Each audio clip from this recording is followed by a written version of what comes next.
Magandang tanghali mga idol. Dito nga pala tayo ngayon sa Romblon, Sibuyan Island.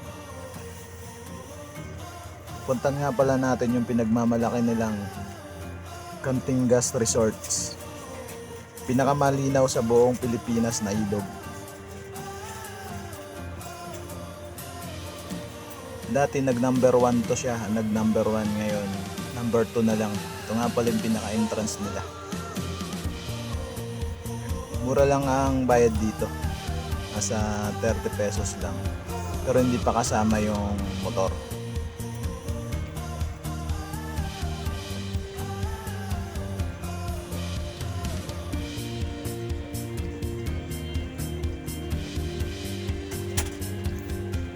Titingnan natin kung marami ng mga turista ngayon dahil Biyernes Santo ngayon.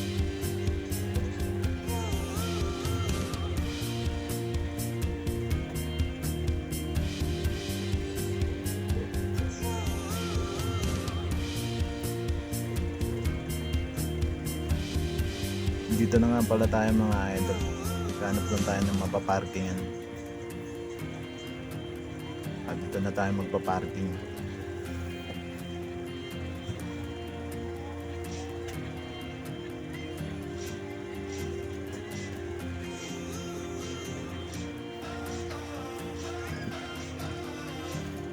Shout out sa iyo Ate Mayang.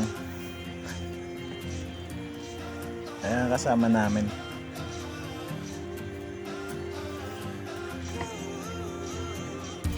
Ayan.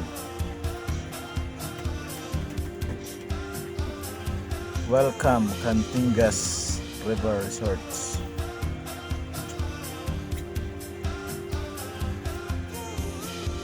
Langgaan yung tao. Pero baka mamaya marami na rin tao dito kasi Biyernes Santo ngayon at saka sobrang init. Napakaganda ng view. Wow. Tsaka pinupuntahan talaga to ng mga artista din dito mga idol. Kung naalala nyo, pinuntahan din ni Richard Gutierrez to dito. Tumalon din siya dito. Tumalon din ako dito dati. Sa first floor nga lang.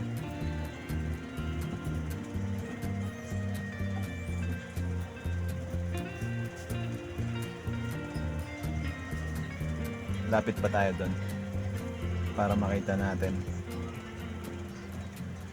Marami na rin pala. Meron na rin pala mga turista. Wow, napakalinis talaga ng ilog dito.